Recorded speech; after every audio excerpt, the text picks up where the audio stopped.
প্রথম কথা হচ্ছে ভাই, এক নাম্বার পয়েন্টগুলো খুব ভালো করে একটু মাথায় নিব আমরা। এক নাম্বার হচ্ছে যে ইলম যে ফরজ, এটা আমার মাথায় আগে সেট করতে হবে। কি বললাম ভাই বলেন? ইলম অর্জন যে ফরজ, এটা আপনার মাথায় আগে বদ্ধমূল করতে হবে। মনন মগজে, হৃদয়ে, মননে, মগজে বদ্ধমূল করতে হবে যে ইলম অর্জন করা নফল নয়, সুন্নত নয়, মুস্তাহাব নয়, এটা ফরজ কাজ। আমরা সবাই কিন্তু জুমার নামাজকে গুরুত্ব দেই না। মানে দৈনিক নামাজ সে পড়ুক না পড়ুক, জুমার সালাতে হাজির। কেন? তার ধারণা হচ্ছে এই নামাজ না পড়লে তার ইসলাম টিকবে না, কাফের হয়ে যাবে, তাই না? আবার দেখা যায় রমজান মাসে রোজা মাস্ট বি রাখতেইছে, তারাবি পড়ছে। তো অনেকে নামাজ পড়ছি, কেন পড়ছি? কারণ আমি এটাকে ফরজ হিসেবে মূল্যায়ন করছি। কিন্তু আপনি ইলম অর্জনকে মূল্যায়ন করছেন না খুব একটা, কারণ আপনি এটাকে ফরজিয়াতটাকে আপনি মূল্যায়ন করতে পারছেন না। মনে করছেন এটা নফল, করলেও হয় না করলেও হয়, এটা ওলামায়ে কেরামদের কাজ, আমাদের পড়তে হবে না, আমরা না করলেও চলবে। আবার অনেকে মনে করেন যে অনেক সময় পড়ে আছে, পরে শিখে নিব, এটা একটা ধোঁকা শয়তানের। আবার অনেকে মনে করেন যে আমার বয়স হয়ে গেছে, আমি পারবো না, আমি জেনারেল লাইন থেকে আসছি, আমি কি পারবো এগুলা, এরকম অনেকে মনে করেন। তো শয়তান তিনটা ধোঁকায় ফেলে আমাদেরকে আর কি। একটা হচ্ছে যে আমার দ্বারা হবে না, আমি পারবো না, এটা একটা ধোঁকায় ফেলে। আরেকটা হচ্ছে আমি অনেক জানি, আমার জানার দরকার নাই। এটাও জেনারেল ভাইদের মধ্যে বহুত ফেতনা আছে এরকম আর কি। ফেসবুকে কি কম দেখলাম, ইউটিউবে কি কম লেকচার শুনছি, আমি কি কম বিষয়ভিত্তিক বই পড়ছি, এরকম চিন্তা আর কি। তো মনে করে আমি অনেক জানি, এবং অনেক জানি এতটাই কেবার বা আত্মহমিকা চলে আসে যে ওলামায়ে কেরামের সমালোচনা করতে বা তাদের ভুল ধরতে বা তাদেরকে অনেক সময় কাফের ফতোয়া দিতেও বুক কাঁপে না। দেখা যায় যে মানে স্বঘোষিত মুজতাহিদ হয়ে গেছে আর কি। মুজতাহিদ বুঝলেন কিনা, এটা ইজতিহাদ করার যোগ্যতা সে অর্জন করে ফেলেছে বলে মনে করে। মানে সে নিজেকে স্কলার মনে করে, এক কথায় আপনাদের ভাষায় কি স্কলার মনে করে, কিন্তু সে কিন্তু কোনো মানে ক্লাসিক্যাল একাডেমিক পড়াশোনায় সে যায় নাই। তো এই তিনটা ফেতনায় আমরা জর্জরিত হই। একটা হলো আমি অনেক জানি, আমার জানার দরকার নাই। একটা হলো আমার দ্বারা হবে না, আমি পারবো না। আর একটা হচ্ছে অনেক সময় পড়ে আছে, পরে শিখে নেব। কি এমনটা হয় নাই? আচ্ছা, তার সবার আগে আমাদেরকে যে বিষয়টা দিকে ফোকাস করতে হবে সেটা হলো ইলম অর্জন যে ফরজ, তালাবুল ইলমি ফরিদাতুন আলা কুল্লি মুসলিম, এটা আমার মগজের মধ্যে আগে বসাতে হবে। এটার ফরজিয়াত যদি আমি বুঝতে পারি, তাহলে আমি প্রতিদিন অন্তত পক্ষে 1 ঘন্টা সময় তো দিতে পারবো ইনশাআল্লাহ। অন্তত 1 ঘন্টা দিতে পারবো না ইনশাআল্লাহ? ইনশাআল্লাহ। এখন যখন ফরজ মনে করেছি, তাহলে এখন খুঁজতে হবে যে আমার সামনে পথ ও পদ্ধতি কি। আর আমরা তো এর আগের সেশনে জানলাম যে ইলম অর্জন একা একা করা যাবে না। এটা ইন্নামাল ইলমু বিত্তাআল্লুম কথা একটা হাদিসের মধ্যে আছে, অনেক সালাফও বলেছেন যে ইলম অর্জনটা কিন্তু আপনাকে সোহবতে গিয়ে একেবারে, আমরা যেটাকে নার্সিং করা কি বলি, আমরা বলি না যে আমরা বাচ্চাদেরকে নার্সিং করতেছি, এই নার্সিংয়ের মতোই ইলমটা শিখতে হয়। এটা এমন না যে জাস্ট কিতাব বাসায় নিয়ে গেলাম, পড়লাম, ঠিক আছে, বা আমি একটা অডিও রেকর্ড শুনলাম, বা আমি একটা ভিডিও দেখলাম, একটা লেখা পড়লাম ফেসবুকে, কিছু ক্লিপ আসলো ফেসবুকে, ভিডিও ইউটিউবে আসলো, রিলস আসলো, এর মধ্য দিয়ে আমি আলেম হয়ে গেলাম। বিষয়টা কিন্তু এমন নয়, বরং এটা আরও ফিতনার জগৎ। এটাতে উপকার থাকতে পারে কিছু, কিন্তু অপকার অনেক অনেক বেশি। এবং উপকার অপকার ধরার মতো যে হিকমা বা প্রজ্ঞা বা বাসিরা, এটাও আমাদের কিন্তু বেশিরভাগের নাই। তাই আমরা যদি ওই জগতে ইলম খুঁজতে যাই, তাহলে একটা মারাত্মক ভুল করব, তখন আমি নেক্সট শুরুতে ধোঁকা খাইতে পারি। তাই ইলম অর্জন করতে হবে ওলামায়ে কেরামের সোহবতে এবং তত্ত্বাবধানে, পরামর্শ নিয়ে, তাদের কাছে সিলেবাস করে নিয়ে এবং তাদের সাথে যোগাযোগ রেখে। এমন নয় যে বিষয়টা আপনার মাথার উপরে একজন ওস্তাদই থাকতে হবে। আপনি চাইলে 10 জন, 15 জন, 20 জন ওস্তাদও রাখতে পারেন। এক একটা সাবজেক্টের এক একজন ওস্তাদ থাকতে পারে। আবার যদি দেখা যায় এত অ্যাভেলেবিলিটি নাই, আমার এত ওস্তাদ আমি পাচ্ছি না, অন্তত তখন একজন রাখেন, এমন একজন ওস্তাদ রাখেন যাকে ওলামায়ে কেরাম শ্রদ্ধা করেন। এভাবে আপনি আলেম খুঁজতে পারবেন না যে কার ফলোয়ার বেশি, কার মানে মাহফিলে বেশি লোক হচ্ছে, ঠিক আছে, কার সেমিনারে বেশি লোক হচ্ছে। এটা আসলে হকার বাতিল বা সাহিবুল ইলম এবং কে সাহিবুল ইলম না, এটার মানদণ্ড নয়, ঠিক আছে। ইলম কার কাছে আছে এটা খুঁজতে হলে একটা সূত্র আমি বলে দিই, যেটা আমি ফলো করেছিলাম সারা জীবন, এবং আলহামদুলিল্লাহ আমি এখানে ভুল করি নাই, আল্লাহ পাক আমাকে ভুল করার নাই, আলহামদুলিল্লাহ। সেটা হচ্ছে আমি অলওয়েজ দেখেছি যে সাধারণ মানুষ কার পিছনে ছোটে, এটা আমি দেখিনি। আমরা দেখেছি সাধারণ মানুষ কার পিছনে ছোটে, এটাকে আমরা গৌণ করেছি, বরং আমরা দেখেছি ওলামায়ে কেরাম কার পিছনে ছোটেন। বুঝতে পারলাম পার্থক্যটা? সাধারণ মানুষ কার পিছনে ছোটে এটা আমরা দেখিনি কখনোই, যেটা আপনারা দেখেন, অনেকেই দেখেন। আমরা দেখেছি ওলামায়ে কেরাম কার পিছনে ছোটেন। এটা যদি আপনি দেখতে পারেন, আপনি ইনশাআল্লাহ একেবারে সাহিবুল ইলম পর্যন্ত পৌঁছে যাবেন ইনশাআল্লাহ। বুঝতে পারছি? এটা এখন আপনার দায়িত্ব। আমি তো একটা দুইটা নাম বলে দিলে এটা আপনি বলবেন যে আমি তাকে পছন্দ করি না, বা আমি তাকে হক মনে করি না। আমাদের তো আবার হক মনে করার মানদণ্ড অনেক রকম, অনেক সময় এটা আবার বিভিন্ন দলে দলে ভাগ হয়ে গেছে আর কি। যে যে আইডিওলজি বিলং করে তার বাইরে কাউকে হক মনে করতে চায় না। তো এটা আপনারা খুঁজে নেন, আল্লাহ পাক খোঁজার তৌফিক দান করেন। তো আমরা মূলনীতি জানলাম যে ইলম অর্জন করব এবং মুহাক্কিক বরেণ্য ওলামায়ে কেরামের সান্নিধ্যে এবং তাদের সহবতে। এখন তৃতীয় বিষয়টা লাগবে আমার একটা কনস্ট্রাকটিভ সিলেবাস। কি লাগবে? সিলেবাস। এখন এই সিলেবাসটা 6 মাসের 1 বছরের এমন না, এই সিলেবাসটা হচ্ছে পুরো লাইফ লং সিলেবাস। আমরা যারা মাস্টার্স পরীক্ষা দিয়েছি, আমরা কত বছর পড়েছি ভাই? মিনিমাম 22-24 বছর। অন্তত 22-24 বছর যদি আমি দুনিয়াবি পড়াশোনার জন্য ব্যয় করি, অন্তত 12টা বছর তো আমার দিনই ইলম শেখার পেছনে ব্যয় করা উচিত। যদি 24টা বছর আমি যদি 24টা বছর যদি আমি দুনিয়াবি জ্ঞান শেখার জন্য ব্যয় করতে পারি, অর্থ দিতে পারি, সময় দিতে পারি, শ্রম দিতে পারি, বাবার জমি বিক্রি করতে পারি, মেসে থাকতে পারি, ডাল ভাত খেয়ে থাকতে পারি, হ্যাঁ, বেড শেয়ার করে থাকতে পারি, ফ্লোরে ঘুমাইতে পারি, মশার কামড় খাইতে পারি, ওখানে জন্ডিস হয়ে যায় মানুষের, তাই না? বিষয়গুলো এর চেয়েও কঠিন হয়। কেউ কেউ বাসা থেকে টাকা চাইতে লজ্জা পান, প্রাইভেট পড়িয়ে খান, টিউশনে করিয়ে খান, তাই না? অনেক মেয়ে তো আমরা শুনেছি যে পড়াশোনার টাকা ম্যানেজ করতে গিয়ে দেহের ব্যবসাও করছে। নাউযুবিল্লাহি মিন যালিক। কত স্যাক্রিফাইস, হ্যাঁ, দুনিয়াবি জ্ঞানের জন্য কত স্যাক্রিফাইস। তো যাই হোক, দিনের জ্ঞান অর্জন করার জন্য অন্তত অর্ধেক তো করেন, 10টা বছর তো দেই। কারণ দিনে ইলম তো আসলে 10 বছরে অর্জন করা যাবে না, এটা তো স্টার্টিং হবে, এটা হবে শুধুমাত্র বিগিনিং অনলি। কারণ ইলম কাকে বলে এটা তো আমি আসলে বুঝাইতে পারতেছি না, আমি আসলে বুঝতেছি যেটা আমি আপনাকে বুঝাইতে পারতেছি না। মুসা আলাইহিস সালাম এত বড় একজন রাসূল, যার উপরে তাওরাত নাজিল হয়েছে, তাই না? তিনি একদিন তো বলে ফেলেছিলেন যে আমার মনে হয় যে আমি সবচেয়ে বেশি জানি। তাকে প্রশ্ন করা হয়েছিল, আপনি কি সবচেয়ে জ্ঞানী মানুষ কিনা? আল্লাহ রাব্বুল আলামিন তো এই জায়গাটা ধরেছেন এবং খিদর আলাইহিস সালামের সন্ধান দিয়েছেন, না আমার একজন বান্দা আছে তোমার চেয়ে বেশি জানে। তখন তিনি তার সাথে দেখা করার জন্য সফর করেছেন। এই সফরটা খুব লম্বা ছিল, কষ্টের সফর ছিল। সফর করে তিনি যখন তাকে পেয়েছেন, ওই খিদর আলাইহিস সালামকে, তো খিদর আলাইহিস সালাম বলেছিলেন যে ইন্নাকা লান তাসতাতিআ মা'ইয়া সাবরা, আমার কাছে এমন জ্ঞান আছে আল্লাহর পক্ষ থেকে যেটা অর্জনের ব্যাপারে তুমি আমার সাথে ধৈর্য ধরতে পারবে না। তুমি মুসা আমার সাথে ধৈর্য ধরতে পারবে না। নবীকে বলা হচ্ছে এই কথাটা। আরেকজন নবীকে বলা হচ্ছে তোমার চেয়েও জ্ঞানী মানুষ আছে, এবং তার নাম খিদর আলাইহিস সালাম।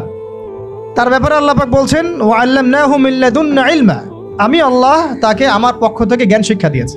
মানে আল্লাহ পাক তার পক্ষ থেকে তাকে জ্ঞান শিক্ষা দিয়েছেন।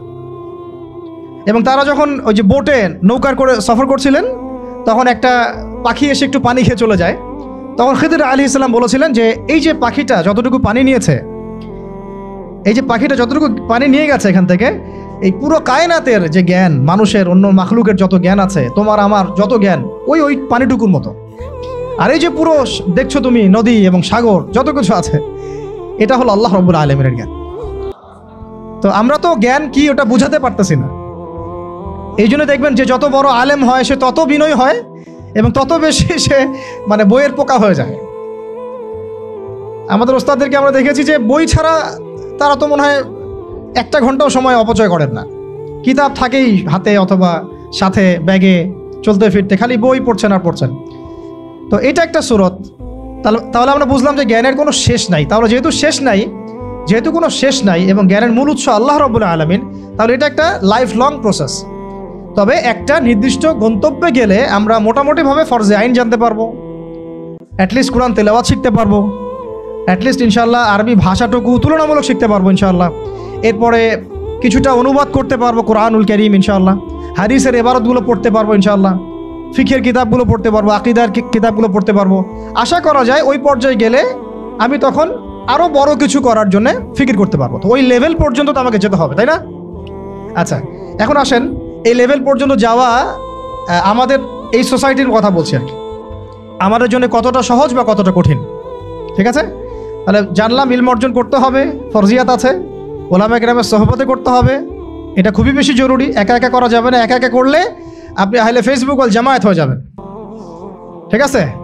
এবং আপনি তখন স্বঘোষিত আমিরও হয়ে যেতে পারেন। বুঝতে পারছি? নিজেকে হাসির পাত্রে পরিণত করবেন এবং আপনাকে নিয়ে ইউটিউবার রিলস বানাবে আর ভিডিও বানাবে, আপনি ভাইরাল হয়ে যাবেন। ভাইরাল ঠিকই হয়ে যাবেন, কিন্তু ওলামা কেরামদের বদদোয়া লাগবে গায়ে আর কি, ঠিক আছে? আল্লাহ পাক আমাদেরকে এইসব ফিতনা থেকে হেফাজত করে না।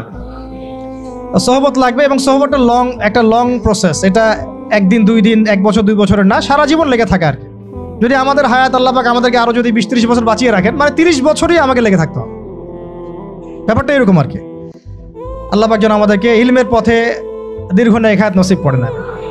এরপরে আসেন, আমরা জানলাম যে এখন শিখতে হবে কি, অন্তত পক্ষে আল কোরআনুল কারীমের বিশুদ্ধ তিলাওয়াত, তারপরে আরবি ভাষা, কোরআনুল কারীমের যে ব্যাকরণ, এতটুকু ব্যাকরণ, অনুবাদ, পাশাপাশি হাদিসের কিতাব পড়ার যোগ্যতা অর্জন করা, ফরজে আইনের জ্ঞান তো অর্জন করবেনই, ফিকহের জ্ঞান অর্জন করা, আকীদার জ্ঞান অর্জন করা, সিরাত গুরুত্বপূর্ণ সাবজেক্ট কি, সিরাতের জ্ঞান অর্জন করা, ইসলামের ইতিহাসের জ্ঞান অর্জন করা, ইসলামী অর্থনীতির জ্ঞান অর্জন করা, এবং এর পাশাপাশি বর্তমান বিশ্বের অর্থনীতি, বিশ্ব ব্যবস্থা, ভূগোল, হ্যাঁ, ভূ রাজনীতি, এগুলো আমাদের তো জানা আছে মোটামুটি, যেহেতু আমরা জেনারেল ব্যাকগ্রাউন্ড থেকে আসছি।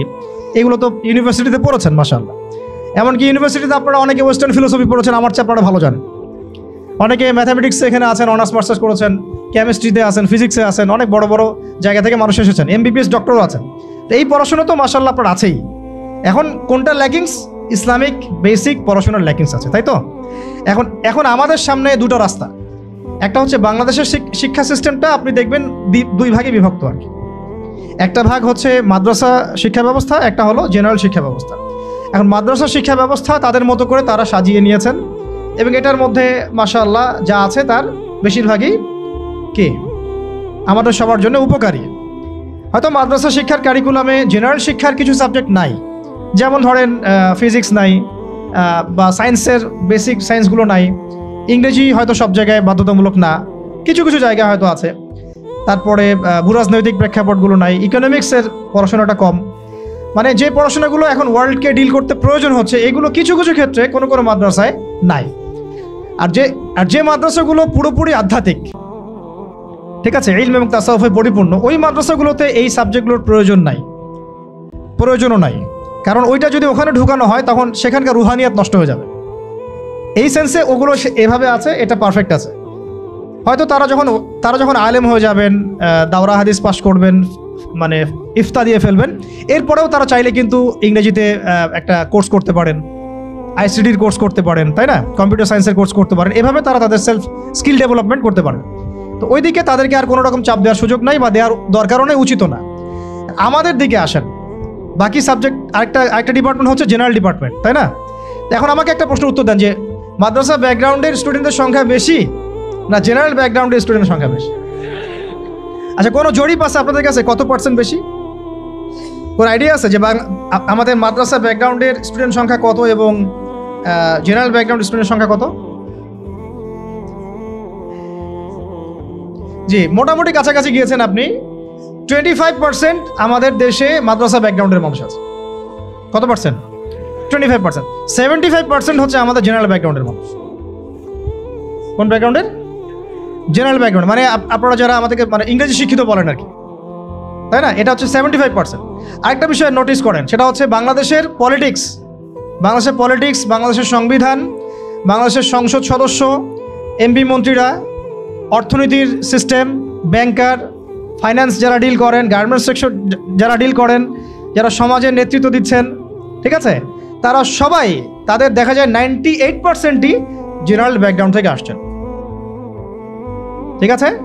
আচ্ছা, বাকি 25% মানুষ আমাদের মাদ্রাসা ব্যাকগ্রাউন্ডের সাথে সম্পৃক্ত, এখান থেকে ওলামায়ে কেরাম প্রডিউস হচ্ছেন, তারা আমাদেরকে নীতি, নৈতিকতা, দিন, ইসলাম এগুলো শিখাচ্ছেন। একটা জিনিস আপনি খেয়াল করেন, যদি আপনি কোনো আলেমকে বলেন যে আপনারা হয়তো 10 জন আছেন, এখানে 10 জনের মধ্যে ধরেন যে 8 জন হচ্ছে আলেম বা মাদ্রাসা ব্যাকগ্রাউন্ডের, 2 জন হচ্ছে জেনারেল ব্যাকগ্রাউন্ডের, কখনোই 2 জন জেনারেল ব্যাকগ্রাউন্ডের কাউকে ওলামায়ে কেরাম ইমামতির দায়িত্ব দিবেন না। দিবেন কি? নামাজির ইমামতের দায়িত্ব দিবেন? কেন দিবেন না? কারণ তারা খুব ভালো করেই জানেন এটা অনেক সমস্যা হতে পারে, তিলাওয়াতে ভুল হতে পারে, অর্থ বিকৃত হয়ে যেতে পারে, বা তার চেয়ে অনেক যোগ্য ব্যক্তি সামনে আছেন, তাই তো? দেখেন, মসজিদের ইমামতির দায়িত্বের ক্ষেত্রে আমরা জেনারেল ব্যাকগ্রাউন্ডের মানুষকে কিন্তু অতটা প্রায়োরিটি দিব না। স্বাভাবিক, যত ভালোই তেলাওয়াত আপনি করেন না কেন, যত ভালোই আপনি মানে কোরআনের হিপস করেন না কেন, দেখা যাবে যে না, সেখানে ওলামায়ে কেরামদেরকেই প্রাধান্য দেওয়া হবে। এটা দেওয়াই উচিত, এটাই স্বাভাবিক, এটাই হবে। কিন্তু আমার একটা প্রশ্ন আছে, মসজিদ, মাদ্রাসা, ওয়াজ মাহফিলের প্যান্ডেল, লেকচারের এই মানে ডায়াসগুলো, এই জায়গাগুলোতে দেখা যাচ্ছে আমরা জেনারেল ব্যাকগ্রাউন্ডের মানুষদেরকে অতটা প্রায়োরিটি দিচ্ছি না, সঙ্গত কারণেই দিচ্ছি না। কিন্তু আবার রাষ্ট্রের অনেক বড় বড় সেক্টর, যেগুলো রাষ্ট্রের সবচেয়ে বড় বড় department, for example medical sector, for example finance, garments sector, economic sector, এবং সবচেয়ে বড় কথা হচ্ছে শিক্ষা সিস্টেম, শিক্ষা কমিশন, এমপি মিনিস্টার্স এবং পার্লামেন্ট, এই সমস্ত সেক্টরে আমরা জেনারেলদের হাতে দায়িত্ব দিয়ে নিশ্চিন্তে ঘুমাচ্ছি, তাই না বিষয়টা? অথচ রাষ্ট্রের এটা হচ্ছে 80% সেক্টর। তাহলে এখানে আমার একটা প্রশ্ন হচ্ছে যে কেন আমরা দিন শিখে ওই সব সেক্টরগুলোতে যাব না? আর যদি এই সেক্টরগুলো জেনারেল ভাইদেরকেই ডিল করতে হয়, তাহলে কেন তাদেরকে দিন শেখাবো না? আমার কোশ্চেন আর কি। যেহেতু আমি তাকে ইমামতির দায়িত্ব দেওয়ার জন্য মুনাসিব মনে করছি না, তাহলে কিভাবে আমি তাকে রাষ্ট্রের দায়িত্ব দিলাম? আমাকে উত্তর দেন। আমি তাকে একটা মাদ্রাসার মোহতামিম বানাবোই না কখনো, কারণ তার সে যোগ্যতা নাই। আমি তাকে ইমামতির দায়িত্ব কখনোই দিব না, কারণ তার সে যোগ্যতা নাই বলে আমি মনে করি। তাহলে কিভাবে আমি আমার পুরো দেশের ইকোনমিক সিস্টেমের দায়িত্ব এই 8-10 জন, 20 জন, 100 জন জেনারেল মানুষকে দিয়ে দিলাম? কোনো প্রতিবাদও করলাম না, কিছু বললামও না, বা আমরা সেখানে যাওয়ার চেষ্টাও করলাম না, বা ওখানে যারা আছে তাদেরকে আমরা ইসলাম শেখানোরও চেষ্টা করলাম না, বা ওই রাষ্ট্র যারা চালায়, এমপি মন্ত্রীরা, পার্লামেন্টে যারা বসে আছে, রাষ্ট্র তো এরা চালায় না, তাদের নিচে আরও অনেক মানুষ আছে, উপরে অনেক মানুষ আছে, ডানে অনেকে আছে, বামে অনেকে আছে, আবার যারা গার্মেন্টসে আছে, যারা এখানকার মানে আমরা বলি না চাপ প্রয়োগকারী সংস্থা, তারা আছে, বিভিন্ন এনজিওস আছে, অ্যাসোসিয়েশন আছে। তো এই সবাই মিলে তারা রাষ্ট্রকে ডিল করে। তো তাদের সংখ্যা নিশ্চয়ই কয়েক কোটি তো হবেই। তাদের উপর আমরা পুরো দেশের দায়িত্ব কিভাবে ছেড়ে দিলাম, এটা আমার প্রশ্ন আর কি। যেখানে আমি একটা মসজিদের দায়িত্ব তাকে দিতে চাচ্ছি না, বা দেওয়ার মতো সে যোগ্য না, এবং দেওয়াটা মুনাসিবও না। তাহলে সমাধান কি এখানে? সমাধান হচ্ছে দুটা। একটা হচ্ছে আমাদের ওই 25% মানুষকেই ওই জায়গাগুলোতে যেতে হবে। কে?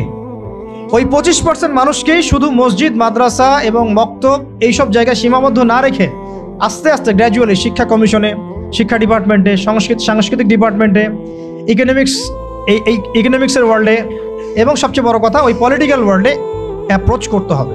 তাহলে দেখা যাবে ইনশাআল্লাহ একটা পরিপূর্ণ ইসলামিক রাষ্ট্রের দিকে আমরা যেতে পারবো। অথবা এই সেকশনে যে মানুষগুলো আছে তাদেরকে মহব্বতের সাথে কাছে ডেকে, বা তাদের কাছে দিনকে সহজলভ্য করে এমনভাবে তাদেরকে তৈরি করা যেন তারা ওই লেভেলে গেলে রাষ্ট্র যেন বিপথে না যায়। ঠিক যেমন আমি মসজিদ সামলাতে পারছি, সে যেন যোগ্যতা নিয়ে রাষ্ট্র সামলাতে পারে। এই কাজটা কিন্তু আসলে আমার মনে হয় না খুব বড় স্কেলে কখনো হয়েছে, বা আমাদেরকে একটা ফিকির আমরা করেছি। আল্লাহ আমাদের তৌফিক দান করে নেন। এখন রাস্তা হচ্ছে দুটো। একটা হচ্ছে একটু করা হবে, হজম করতে হবে, একটু হজম করতে হবে আর কি। আমরা যখন দেখেন সময় আছে হাতে, আমরা যখন জন্মগ্রহণ করেছি একটা সেকুলার পরিবারে, আমাদের বেশিরভাগই ইসলামিক কোনো ফ্যামিলিতে হয়তো জন্ম নেয় নাই। এমনই হয়, মাদ্রাসা ব্যাকগ্রাউন্ড হলো আলাদা হিসাব। যারা জেনারেল লাইনের ছাত্র আর কি, তারা কিন্তু বেশিরভাগই সেকুলার পরিবারগুলো থেকে আসছেন আর কি। পরিবার আমাদেরকে শিখিয়েছে ছোটোবেলা থেকেই যে প্লে নার্সারি 1, 2, 3 থেকে পড়া শুরু করতে হবে। আস্তে আস্তে আমি কি করব, বৃত্তি পরীক্ষা দিব 5-এ, দেন 8-এ, তারপরে আমি এসএসসি যাব, এইচএসসি যাব, অনার্স মাস্টার্স করে আমি অনার্স মাস্টার্সের আগে তো বিয়ে করা যাবে না, হারাম, তাই না? হারাম করে দেওয়া হয়েছে আর কি সমাজ থেকে। তারপরে চাকরি খুঁজবেন, আপনি জুতা ক্ষয় করবেন আরও 2-3 বছর।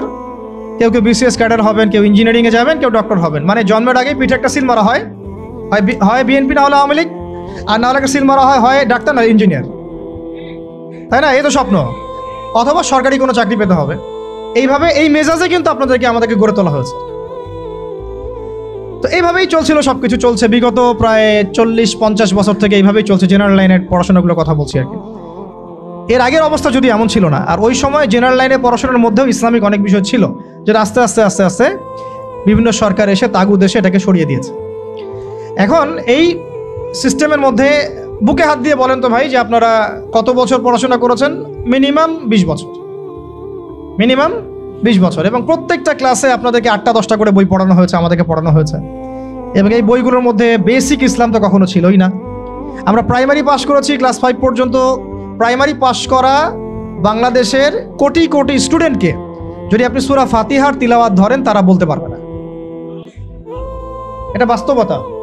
প্রাইমারি পাস করা ছেলে বাংলাদেশে হয়তো কয়েক কোটি হবে, তাদেরকে যদি আপনি শুধুমাত্র কোরআন তেলাওয়াতটা ধরেন বিশুদ্ধ করে, তাদের বেশিরভাগই পারবে না। আমি চ্যালেঞ্জ করতেছি, যারা পারবে তারা শিখেছে কোনো মক্তবে বা কোনো মাদ্রাসায় বা কোনো হুজুরের কাছে। তারা ইনস্টিটিউশনালি শেখে নাই, একাডেমিক্যালি শেখে নাই, তাদের সিলেবাসে এটা ছিল না, এখনও নাই, পরিবর্তিত বাংলাদেশেও নাই। ভবিষ্যতে যারা সরকারে আসবে তারাও রাখবে কিনা আমরা জানি না। অথচ এটা নাকি মুসলিম কান্ট্রি, এবং 16 কোটি নাকি আমরা মুসলিম। এটা নাকি ইসলামিক কান্ট্রি।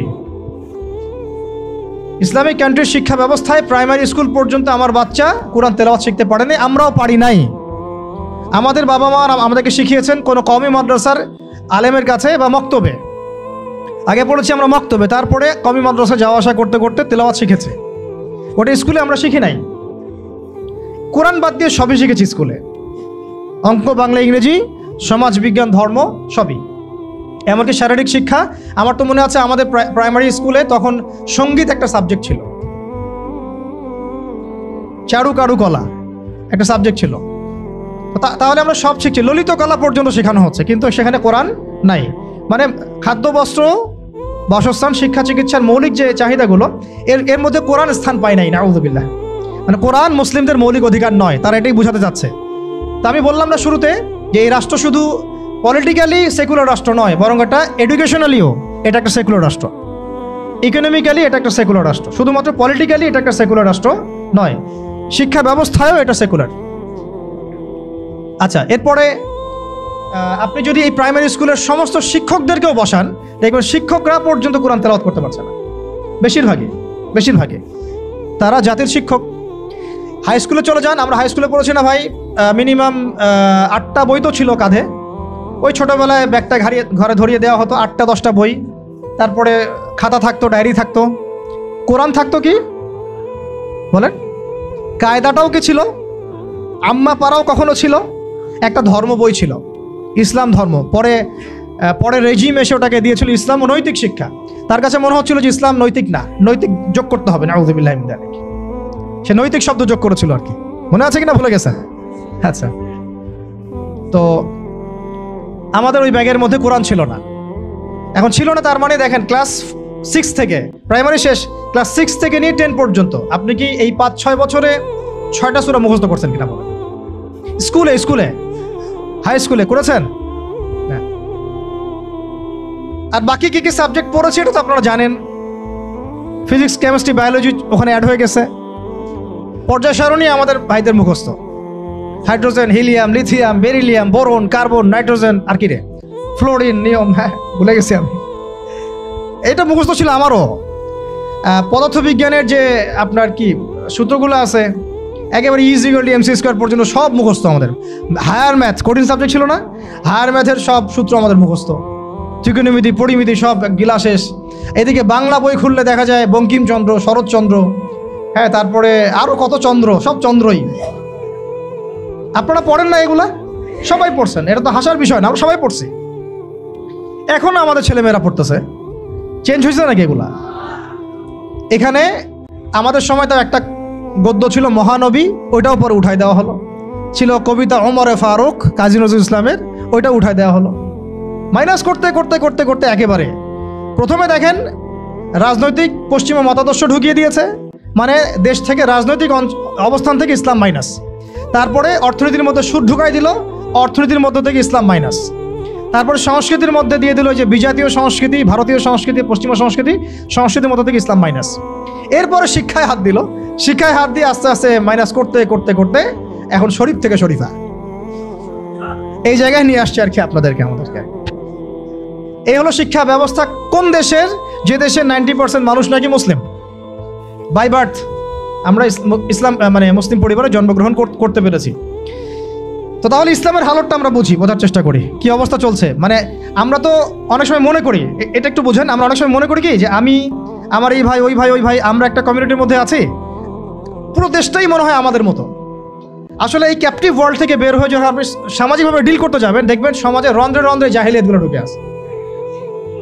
আমার ঘর থেকে বাইরে বের হন, তারপর দেখেন সমাজটা কেমন। মসজিদ থেকে বাইরে বের হন, দেখেন সমাজটা কেমন। আপনি বড় বড় কর্পোরেট ওয়ার্ল্ডগুলোতে ঢুকে দেখেন কি পরিমাণ খেয়ানত আর দুর্নীতি। পলিটিক্যাল জগতে ঢুকেন, তাহলে বুঝবেন যে মানুষ কত খারাপ হইতে পারে, কত জালেম হইতে পারে। প্রশাসনের মধ্যে ঢুকেন, তাহলে বুঝবেন কিভাবে মানুষ এত বড় বড় খুনি হইতে পারে। তো আমাদেরকে ক্যাপটিভ চিন্তা থেকে বের হতে হবে। আল্লাহ পাক আমাদেরকে তৌফিক দান করেন। এটা আপনারা পারবেন, বিকজ আপনারা এই ওয়ার্ল্ডগুলো ডিল করেন। যদি আপনারা ইসলামিক জ্ঞানে আলোকিত হন, তাহলে আপনাদের দ্বারা সম্ভব ইনশাআল্লাহ। তা আমরা দোয়া করি আল্লাহ পাক যেন তৌফিক দান করেন। তো এটা গেল হাই স্কুল। আচ্ছা, হাই স্কুলে তো A+ তো সবাই অটো পাস নাকি না? আচ্ছা, এবার আসেন হাই স্কুলের এই সবগুলো বাচ্চাকে যদি আপনি একটা জায়গায় বসান, তাদের 90% সূরা ফাতিহা বিশুদ্ধ করে পড়তে পারবে। আমি চ্যালেঞ্জ করতেছি, যারা পারবে তারা কোথায় শিখছে? স্কুলে, কলেজে, না সরি, স্কুলে শেখা নাই, কলেজেও শেখা নাই, শিখেছে হয়তো মক্তবে অথবা মাদ্রাসায় বা বাসায় কোনো টিচার রেখেছে, বা 3 দিন তাবলিগ একবার সময় দিয়েছে, এক চিল্লা দিয়েছে এক ভাই, ওই চিল্লাতে শিখে ফেলছে। স্কুল তাকে শেখাতে পারে নাই, ব্যর্থ, পুরো সিস্টেমই ব্যর্থ। এবার এই হাই স্কুলের সব টিচারদেরকে বসান একটা জায়গায়, তাদেরকে বলেন, স্যার ম্যাডামদেরকে, যে sir madam please kindly recite only সূরাতুল ফাতিহা ফ্রম দ্য গ্লোরিয়াস কোরআন। এতটুকু বলেন যে ভাই, স্যার বা ম্যাডাম, আপনি শুধু কোরআন থেকে সূরাতুল ফাতিহাটা আমাদেরকে বিশুদ্ধ করে তেলাওয়াত করে শোনান। দেখেন আপনি 80% টিচার পারে কিনা। আই ডোন্ট থিঙ্ক সো, আমি মনে করি না তারা পারবে, এবং আমি এটা হলফ করে বলতে পারি পারবে না ইনশাআল্লাহ। এরপর আরও উঁচুতে যান, এরপর কোথায় ভর্তি হয়েছেন? কলেজে। কলেজে HSC দিবেন, HSC পর্যায় পর্যন্ত এই সব ছেলে মেয়েদেরকে বসান। এই সব ছেলে মেয়েরা HSCর পরে, মানে SSCর পরে তাদের তো দুটো হাতের জায়গায় 4টা পাখা গজায় যায়। তখন তারা দেখবেন যে দেদারসে ফ্রি মিক্সিং, দেদারসে জেনা, দেদারসে মাদক, দেদারসে মারামারি, দেদারসে পলিটিক্স, সবই করতেছে, শুধুমাত্র ইসলামিক জ্ঞান অন্বেষণ করা বাদ দিয়ে। ইল্লা মাশাআল্লাহ, কিছু ভাইকে আল্লাহ হয়তো হিদায়াত দেন, তারা ফিরে আসেন। ওই টিচারদেরকেও বসান, সেম রেজাল্ট পাবেন আপনি। তারপরে অনার্স লেভেলে যান, সেম রেজাল্ট পাবেন, আমি বলে দিলাম ওয়াল্লাহি সেম রেজাল্ট পাবেন। এরপরে আপনি চলে যান মাস্টার্স লেভেলে, একদম সেম রেজাল্ট পাবেন। তাহলে এই যে 20 থেকে 22 বছর, সময় শর্ত আমি শর্ট করলাম, আর অনেক কথা ছিল বলতে চাইছিলাম। এই যে 20-22 বছর আমাদেরকে যে পড়ানো হচ্ছে, একেবারে প্লে গ্রুপ থেকে নিয়ে আমাদেরকে যে মাস্টার্স পর্যন্ত পড়ানো হচ্ছে, আমার জীবনের যে 20-22টা বছর এরা খেয়ে ফেললো, এই 22টা বছর কি আমাকে শিক্ষামন্ত্রী ফিরাই দিবে? এই 22টা বছর কি আমাকে শিক্ষা কমিশন ফিরাতে পারবে? এই 22টা বছর কি আমাদের এই MP মন্ত্রীরা আমার 22 বছর, আপনার 22, আপনার 22, আপনার 22, পুরো 16 কোটি মানুষের মধ্যে 5-6 কোটি তো স্টুডেন্ট ছিল, সবার জীবন থেকে 20টা করে বছর তারা খেয়ে ফেলছে। তাহলে এক অনন্ত মহাকাল তারা খেয়ে ফেললো, এবং সেই সময়গুলোর মধ্যে তারা আমাদেরকে কোরআন শিখতে দিল না, আরবি ভাষাও শিখতে পারলাম না, কোরআনের তাফসীর তো দূরের কথা, অনুবাদও শিখতে পারলাম না, নাহু সরফের বেসিক জ্ঞান শিখতে পারলাম না, হাদিস তো এবারত দেওয়া তো বহু দূরের কথা, হাদিসের মানে জাস্ট রিডিং পড়াটুকু আমি শিখতে পারলাম না। আকিদার কোনো দার্স হলো না, সিরাত শেখা হলো না, ফিকহ তো শেখাই হলো না, উসুল তো বহুত দূর কি বাত। তাহলে যে বেসিক সাবজেক্টগুলো সেগুলো আমরা শিখতে পারলাম না। অথচ এই বেসিক সাবজেক্টগুলো না শিখলে কেউ আলেম হওয়া তো বহু দূরের কথা, সে তালেবে ইলম হইতে পারবে না। কি হতে পারবে না? তালেবে ইলম হইতে পারবে না। তার মানে কি হলো? তার মানে হচ্ছে এই দেশের শিক্ষা ব্যবস্থা ইসলামের শিক্ষাকে বৃদ্ধাঙ্গুলি দেখাইছে। শিক্ষা ব্যবস্থার মধ্যে ইসলামের কোনো দরকার নাই। ইসলাম শিখতে হলে মাদ্রাসা যাও, ওই ওখানে মসজিদে যাও, ওই মক্তবে যাও, বাসায় প্রাইভেট নিয়ে পড়ো। আমাদের এই লাখ লাখ স্কুলে, লাখ লাখ কলেজে, লাখ লাখ ইউনিভার্সিটি, হাজার হাজার বিশ্ববিদ্যালয়ে ইসলামের কথা বলতে আসবে না। শিক্ষা আমরা যা বুঝি তাই। তাহলে এটা কি কুফর না? আল্লাহ পাক যে জ্ঞানের মূল উৎস, আল্লাহ রাব্বুল আলামিন যে বলেন আল্লামাল ইনসানা মা লাম ইয়ালাম, আল্লামাল ইনসানা মা লাম ইয়ালাম, আমি মানুষকে সেই জ্ঞান শিক্ষা দিয়েছি যা মানুষ জানতো না। তাহলে জ্ঞানের মূল উৎস আল্লাহ, তো আল্লাহকে ডিনাই করে, আল্লাহকে অস্বীকার করে যে শিক্ষা সিস্টেম চলেছে, এটা কি ইমানের উপর চলেছে না কুফরের উপর চলেছে? আর শিক্ষার মধ্যে শিরক আছে, কুফর আছে, বুঝাতে পারলাম কি একটু? সেম ইকোনমিক্স নিয়ে যদি একদিন কথা বলি, দেখবেন এখানেও আল্লাহকে বাদ দিয়ে অর্থনীতি সাজানো হয়েছে। আর রাজনীতির কথা বাদ, ওটা পুরোটাই ডুবে আছে তাগুদের উপরে, পুরোটাই তাগুতি সিস্টেমের উপর। এই জন্য 50 বছর 60 বছর, কারণ আমি তো বললাম, চ্যালেঞ্জ করলাম, আরো 50 বছর সময় নেন, আরো 50 বছর সময় নিয়ে এই সিস্টেমগুলো দিয়ে দেখেন ইসলাম কতটুকু কায়েম হয়। সিরাত ছাড়া কোনো রাস্তা নেই আমাদের কাছে, ওইটা অন্য আলোচনা। এখন প্রিয় ভাইরা, তাহলে এই বাস্তবতার মধ্যে আমরা পড়ে গেছি। আল্লাহ রাব্বুল আলামিন আমাদেরকে হয়তো অনেককে অনার্স লাইফে, কাউকে ইন্টার লাইফে, কাউকে মাস্টার্সে পড়ে হেদায়েত দিয়েছেন। এই তো হয়তো কারো হেদায়েতের মাধ্যম হচ্ছে তাবলিগ জামাত, কারো হেদায়েতের মাধ্যম হচ্ছে অনলাইনে কোনো লেকচার, কারো হয়তো জীবনে কোনো ধাক্কা, হ্যাঁ, কারো হয়তো কি একাকিত্ব, কারো হয়তো বেকারত্ব, এক একজনের এক এক স্রোতে হেদায়েত কিন্তু এসেছে। অনেক আছে মাদকাসক্ত ছিল, হেদায়েত পেয়েছে, কিছু একটা হয়েছে জীবনে, আল্লাহকে চিনতে শিখেছে। কারো তো একটা স্বপ্ন দেখেও সে হেদায়েত পেয়েছে, একটা স্বপ্ন দেখেও সে হেদায়েত পেয়েছে। আমাদের এক ভাই বলছিলেন, আমি এক স্বপ্ন দেখেছিলাম যে স্বপ্নের মধ্যে আমি মনে হচ্ছে যে মরে যাচ্ছি। ওই দিন আমি ঘামা শুরু করলাম, সেদিন থেকে উঠে আমি ফজরের নামাজ শুরু করেছি, আজকে থেকে নামাজ ছাড়ি না। এমন অনেক ভাই কিন্তু আছে, মানে আমি বোঝাতে চাচ্ছি এক এক মানুষকে আল্লাহ এক এক সুরতে হেদায়েত দিয়েছেন। কাউকে একটা দার্সে বসে হেদায়েত দিয়েছেন, কেউ মিডিয়ার মাধ্যমে পেয়েছে, কেউ কোনো বই পড়ে পেয়েছে। এখন কথা হচ্ছে আমরা পেয়েছি কত বছর পরে, 25, 26, কারো বয়স 25, কারো 26, কারো 30, কারো 20, কারো আরও বেশি, কেউ তো হয়তো এখনও পান নাই, এমন অনেকে আছেন। তাহলে আমাদের জীবনের হায়াতই বা কত হতে পারে? সর্বোচ্চ 60 বা 70 বা 80 বা 100 বাঁচার তো আশা আমরা কেউ করি না, ঠিক আছে? গড় আয়ু এই উম্মার 60 বছর থেকে 65 বছর। এখন তাহলে বাকি আছে কতটুকু? যদি ধরি 20 বছর 25 বছর, তাহলে এখনও যদি এই বাকি 20 বছর আমি দিনের জ্ঞান শেখার জন্য ওয়াকফ করতে না পারি, তাহলে আমার চেয়ে বোকা পৃথিবীতে দ্বিতীয় কোনো মানুষ নাই।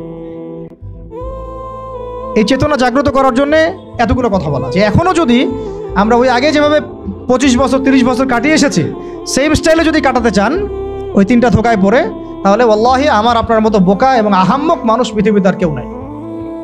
তাহলে বাকি সময়টুকু কাজে লাগাই ইনশাল্লাহ। আর কাজে লাগাবেন কিভাবে, এই হচ্ছে লাস্ট কথা। আজানের আগে লাস্ট কথা হচ্ছে এটা, কাজে লাগাবো কিভাবে। আর কাজে লাগানোর জন্য আপনার কাছে আমার ক্ষুদ্র জ্ঞানে কয়েকটা অপশন আছে। এক হচ্ছে আপনি কোনো একজন বরেণ্য আলেমকে ধরেন, আলেমকে ধরে তার দরবারে, তার দার্সে, তার মাদ্রাসায় পড়ে থেকে ইসলাম শিখেন, যেটা হয়তো সবার জন্য সম্ভব হবে না, তবে এটাই সবচেয়ে মুনাসিব পদ্ধতি। কেন বললাম? কারণ সালাফগণ এইভাবেই দিন শিখেছেন। ওলামায়ে কেরাম এর দরবারে দার্সে পড়ে থাকতেন, তাদের মাদ্রাসায় পড়ে থাকতেন, তাদের খেদমত করতেন, তার সাথে চলাফেরা করতেন, যেভাবে হোক ইলম শিখতেন।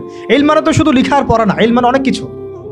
ইলম মানে আখলাক, ইলম মানে আমল, ইলম মানে তাসকিয়া, অনেক কিছু ইলমের অন্তর্ভুক্ত। ইলম শুধু কিন্তু সার্টিফিকেটের নাম নয়। ওই যে মুসা আলাইহিস সালামকে আল্লাহ পাক বললেন, না তোমার চেয়ে জ্ঞানী মানুষ আছে, তিনি তো নবী ছিলেন, রাসূল ছিলেন, সুবহানাল্লাহ। তো এটা হচ্ছে একটা উপায় বা সুরত, যে একজন বরেণ্য আলেমকে খুঁজে বের করে, তার সাথে মশওয়ারা করে, তার সোহবতে থাকা, কন্টিনিউয়াসলি তার কাছে যাওয়া আসা করতে থাকা, এবং তিনি যে দিক নির্দেশনা দেন সেভাবে পড়াশোনা করা। এটা হয়তো সবার পক্ষে পসিবল নাও হতে পারে। দ্বিতীয় সুরত হচ্ছে যে এখন যে যেখানেই আছেন সেখান থেকে শিফট করে মাদ্রাসায় ভর্তি হয়ে যেতে হবে। মাদ্রাসায় ভর্তি হয়ে গিয়ে কোথা থেকে পড়া শুরু করবেন? যেহেতু আপনি এখনও তিলাওয়াতও জানেন না, তাহলে তিলাওয়াত থেকে। যেহেতু আপনি এখনও হয়তো কেউ তিলাওয়াত জানেন, কোনো হিফজ করা হয়নি, কিছুটা হিফজ করতে হয়, অথবা হিফজ করেছেন কিছু, এখন আপনি নাহু সরফ থেকে শুরু করবেন, আরবি ভাষা থেকে শুরু করবেন, আস্তে আস্তে বড় ক্লাসে যাবেন। এখন আপনারাই জানেন ভালো করে যে আপনারা কোন পর্যায়ে আছেন। দেখা যাবে বেশিরভাগই কোরআন তেলাওয়াতও এখনও বিশুদ্ধ করে করতে পারছে না, বেশিরভাগই আরবি ভাষাও জানছে না। তাহলে এখন কি আপনাদের এই বয়সে মাদ্রাসায় শিফট করা পসিবল কিনা? বেশিরভাগের ক্ষেত্রে কি পসিবল? দেখা যাবে হয়তো 5% 10% পারবেন, বাকিরা কিন্তু পারবেন না। তাহলে তাদের কি সুরত? তাদের জন্য আরও সুরত হচ্ছে, এটা খুব একটা ইফেক্টিভ না, তারপরেও এটা একটা মন্দের ভালো অপশন। সেটা হচ্ছে অনলাইনে অনেক কোর্সেস আছে বিভিন্ন প্রতিষ্ঠানে, সেখানে হয়তো 3 মাস 4 মাস 6 মাস করে বিভিন্ন কোর্স করতে করতে কিছুটা জ্ঞান শেখা। তাও সেটা একা একা না, ওই ওস্তাদদের সোহবতে থাকতে হবে, পরামর্শ করে থাকতে হবে, ঠিক আছে? অনলাইনের একটা সেকশন হতে পারে, এই সেকশনে আমরা ইলম শিখতে পারি ইনশাআল্লাহ। এটা একটা সেকশন হতে পারে, এটা নিয়ে আমি পরে কথা বলছি ইনশাআল্লাহ। মাগরিবের পরে প্রশ্নোত্তর পর্বে কিছু কথা হবে ইনশাআল্লাহ এটা নিয়ে। 4 নাম্বার সুরত হচ্ছে অফলাইনে মাদ্রাসায় ভর্তি না হয়েও ওলামায়ে কেরামের সোহবতে, তাদের তত্ত্বাবধানে এইরকম 6 মাস, 3 মাস, 1 বছর, 2 বছর এরকম কিছু কোর্সের মধ্য দিয়ে শরিয়া গ্র্যাজুয়েশনের দিকে যাওয়া, শরিয়া গ্র্যাজুয়েশন কোর্সের মধ্য দিয়ে অথবা ইসলামিক ডিপ্লোমার কোর্সের মধ্য দিয়ে বা সাবজেক্ট ওয়াইজ বিভিন্ন কোর্সের মধ্য দিয়ে আপনি একটু একটু করে জ্ঞান শিখতে পারবেন। এটা একটা স্রোত হতে পারে। আরেকটা হতে পারে যে তাবলিগের সময় দিয়ে, বেশি বেশি সময় দিয়ে ওলামায়ে কেরামদের সোহবত এখানে পাবেন, ওইখানে আবার কোরআন তেলাওয়াত থেকে শুরু করে আস্তে আস্তে একটু একটু করে আগানো। তো মূল পড়াশোনা কিন্তু এই 4-5টা মাধ্যমের মধ্যে ওই দুইটাই। একটা হলো আপনার মাদ্রাসা শিফট হয়ে ভর্তি হয়ে পুরো ক্লাসিক্যাল সিলেবাসে পড়াশোনা করা, যেটা বেশিরভাগের ক্ষেত্রে পসিবল হয় না। আর একটা হলো ওলামায়ে কেরামদের কোনো একজন, অন্তত একজনকে ধরে রেখে তার সাথে নিসবত রেখে যাওয়া আসা করতে করতে তার কাছে জ্ঞান শিখতে থাকা। এছাড়া কিন্তু জেনারেল শিক্ষিত এই ভাইদের জ্ঞান শেখার খুব একটা রাস্তা আমার জানা মতে আমার চোখে পড়ে না। বাকি যেটা আপনাদের সামনে পড়ে সেটা হলো আহলুল ফেসবুক ওয়াল জামাআহ, যেটার মধ্য দিয়ে আপনারা জ্ঞান শিখবেন না, বরং জাহালাত শিখবেন। অল্প কিছু জ্ঞান শিখতে পারেন, অমুক একটা লেকচার দিচ্ছে, ভাই আপনার একটা লেকচার শুনলাম, এই কথা বলছেন, ওই কথা বলছেন, এইগুলো জাস্ট বিচ্ছিন্ন একটা কাটিং পিস আর কি। আমরা এই যে আজকে যে লেকচারটা হলো, এই লেকচারটা হয়তো পুরোটা অনলাইনে আপনি কখনো পাবেনও না, এমনও হতে পারে। হয়তো এখান থেকে কেউ একজন অল্প কিছু অংশ দিয়ে দিচ্ছে, ওই অংশটুকু নিয়ে মানুষ ভাইরাল করে রেখে দিল, অথচ এখানে যে আরো অনেক আলোচনা হয়েছে এটা কিন্তু আর কেউ বুঝতে পারলো না, জানতে পারলো না। একইভাবে যারা এই ফেসবুকিং করে আর ইউটিউবিং করে, তাদের বেশিরভাগ কিন্তু দিনের জ্ঞানে পাণ্ডিত্য অর্জন করে নাই, তাই তাদের ম্যাক্সিমামই জানে না কোন অংশটুকু প্রচার করতে হবে আর কোনটা প্রচার করতে হবে না। এই কারণে তারা এমন এমন অংশ প্রচার করে যেটার প্রচার করলে ওদের কাছে মনে হয় ভিউজ বেশি হবে। ওই ভিউজের ধান্দায় গিয়ে তারা সমাজে ফিতনা ছড়ায় দেয়। আর একটা বিতর্কিত বক্তব্য কারো চলে গেলে আমাদের তো একটা দায়িত্ব আছে, বিতর্কিত বক্তব্য আসলে আমাকে আবার কাউন্টার দেওয়াই লাগবে। তখন বিভিন্ন আলেম আবার বসে বসে ওয়াজ মাহফিলে কাউন্টার দেওয়া শুরু করবে। আবার ওই কাউন্টার পিসগুলোকে নিয়ে তারা আবার রিল তৈরি করবে, ক্লিপ তৈরি করবে, করে আবার কাউন্টার ভিডিও দিবে। এই চলতে থাকবে, মূল আলোচনা থেকে জাতি বঞ্চিত হয়ে গেল। তো এই জগৎটাতে আপনি ইলম পাবেন না, বরং বেশিরভাগই জাহালাত পাবেন। তার প্রিয় ভাইরা এবং বোনদেরকেও বলছে একই সাথে, বোনদের কথা বলতে ভুলে গেছে, আমার মনে ছিল না যে এখানে কিছু বোন আছে। এখন এটা হলো আপনাদের সুরত, আপনাদের কাছে তাও কিছু সাহসিকতা আছে যে ঠিক আছে আমি জব ছেড়ে দিলাম বা আমি আমার পড়াশোনা ছেড়ে দিলাম, দিয়ে আমি মাদ্রাসায় ভর্তি হয়ে গেলাম। এই সাহস তো করে অনেক দিনই ভাই, করে না? করছে। অনেকে বলছে ঠিক আছে আমি অফলাইনে শিখবো, ওস্তাদের কাছে শিখবো, 6 মাস 6 মাস 1 বছর 2 বছর যা লাগে লাগুক আমি শিখবো। এরকম সাহস কিন্তু অনেক দিনই ভাই দেখান। অনেকে আপনার অ্যাভেলেবল আলেমকে পান, তাদের সোহবতে যেতে পারেন, তাদের সাথে কথা বলতে পারেন, বাট বোনরা কি করবে? তাদের তো সাপ্তাহিক তালিম ছাড়া আর কিছুই করার থাকে না। এমনকি বিয়ে হয়ে গেলে তো সংসারে চলে যায়, তখন তো মানে সন্তান প্রতিপালন করতে তাদেরকে সব কিছু ব্যয় করতে হয়, তারা কিন্তু তখন ইলম শেখার সুযোগটা পান না। আর এই বোনরা যখন ইউনিভার্সিটিতে পড়েন, সেখানে মেসে থাকেন, তাই না? ওখানে দেখা যায় বাসার থেকে টাকা পাঠায় বা প্রাইভেট পড়ে টিউশনি করে তারা ইউনিভার্সিটিতে পড়াশোনা করেন। এবং অনেক দিনই বোন সেখানে হ্যারাসমেন্টের শিকার হন, পর্দার খেলাফ কাজ করতে হয়, টিচারদের দ্বারা হ্যারাসমেন্ট হন, বন্ধুর দ্বারা হ্যারাসমেন্টের শিকার হন, কোনো সময় ধর্ষণের ঘটনাও ঘটে। আর কখনো ধর্ষণ না হলেও ফ্রি মিক্সিংয়ের কারণে অনেকেই জেনায় লিপ্ত হয়ে যেতে পারে, তাই না? এটা কি পার্সেন্টেজ কম না বেশি? এটাও কিন্তু খুব মানে মহামারীর মতো ছড়াইছে বিষয়টা। এর প্রমাণ আমরা সবাই জানি, আমরা বাইরে হয়তো বলছি না, কিন্তু আমরা জানি ভিতর থেকে এটা হয়। তো এখন এই বোনদের দিন শেখার ফিকিরটা কি? তারা কিভাবে দিন শিখবে বলেন? আপনারা বলেন আমরা কি করবো এই বোনদের জন্য, কি করতে পারি আমরা তাদের জন্য? এখন যদি মহিলা মাদ্রাসা তৈরি করতে থাকি, তাহলে এই বোনদের পক্ষে কি পসিবল যে তাদের এই সব কিছু ছেড়ে দিয়ে আবার নতুন করে মিজান জামাতে ভর্তি হওয়া বা এসো আরবি শিখি বইটা নিয়ে ভর্তি হয়ে পড়াশোনা শেখা, আরও 10 বছর পড়াশোনা করা, তাদের পক্ষে কি পসিবল? তাহলে তাদের পক্ষে অফলাইনে শেখার জন্য এইরকম কিছু কোর্সের দরকার আছে স্থানীয়ভাবে, যেখানে তাদেরকে যে শিখতে না হয়, প্রত্যেকটা জেলায় প্রত্যেকটা গ্রামে ইউনিয়নে প্রত্যেকটা জায়গায় তারা যেন এগুলো অ্যাভেলেবল পায়। তাহলে হয়তো তারা কিছুটা দিন শিখতে পারবে ইনশাল্লাহ। যেটা মক্তব প্রজেক্টের আন্ডারে আনা যায় বা ইসলামিক সেন্টার প্রজেক্টের আন্ডারে আনা যায়, অথবা তাদেরকে অনলাইনে কিছু দিনের দার্সের মধ্য দিয়ে, কোর্সের মধ্য দিয়ে হয়তো দিন শেখানো যাবে, তাও লিমিটেড। কারণ অনলাইনের মধ্য দিয়ে পরিপূর্ণ দিন শেখানো যায় না, এটা আমি নিজেই বলে দিচ্ছি, এটা আসলে পসিবল না। কিছুটা দেয়া যায়, কিছুটা দার্স দেওয়া যায়। আপনারা এখানে বসে আছেন, একটা আই কন্ট্যাক্ট হচ্ছে, মাথা নাড়াচ্ছেন, আমার কথা বুঝতে পারছেন। অনলাইনে আমি জাস্ট কানের মধ্যে একটা ইয়ারফোন লাগাইলাম, আর আমি দেখছি এখানে কতজন জয়েন করেছে, আমি আমার বক্তব্য দিয়ে গেলাম, কাউকে কাউকে পড়া ধরলাম, দিল, যে পড়া করলো কেউ করলো না, আমি ততটুকু করতে পারলাম না। এখানে যদি আমার বাচ্চা থাকে 100টা, আমি কিন্তু একজন করে টিচার দিয়ে আমি পড়াতে পারতাম। তো অনলাইনে পরিপূর্ণ আসলে সেই ইলমের যে নূরটা, সে যে তাসিরটা, এইটা আসে না আর কি। তো ওইটাও একটা মন্দের ভালো অপশন। তাহলে দেখেন আমরা কত বড় বিপদে আছি। বিপদটা কি গেস করতে পারছেন আমরা কত বড় বিপদে আছি? ইলম শেখার ইচ্ছা থাকলেও অনেক সময় উপায় আমাদের সামনে থাকছে না। সবচেয়ে বড় আমাদের মানে ভয়ঙ্কর বিপদটা কি? অনেকের ইলম শেখার ইচ্ছা আছে কিন্তু আপনি উপায় বের করতে পারছেন। তাহলে এই 4টা 5টা 6টা উপায়ের বাইরে যদি কোনো উপায় থাকে তাহলে আপনারা আমাকে জানাবেন। আর যদি দেখা যায় এর বাইরে কোনো উপায় নাই, তাহলে এই 4টা 5টা উপায়ের মধ্যে কোনো একটা আপনাকে গ্রহণ করতে হবে। গ্রহণ করে ইনশাআল্লাহ তাআলা ইলম শিখতে হবে। কারণ ইলম অর্জন না করলে আমল, তাসকিয়া, ওই দাওয়াত, ওই আমর বিল মারুফ, ওই নাহি আনিল মুনকার, আর ওই জিহাদের কথা বলছেন, ইসলামিক হুকুমতের কথা বলছেন, শরিয়া কায়েমের কথা বলছেন, এইগুলো এতটা সহজ নয়। কারণ শুরুটাই হচ্ছে ইলম থেকে। বরং এই ইলম ব্যতীত যদি আমরা এগুলো করতে যাই, তখন হবে কি আমরা নেক্সট শুরুতে ধোঁকা খাইতে পারি, বরং আমরা উম্মার উপকার করতে গিয়ে ক্ষতি করে ফেলতে পারি।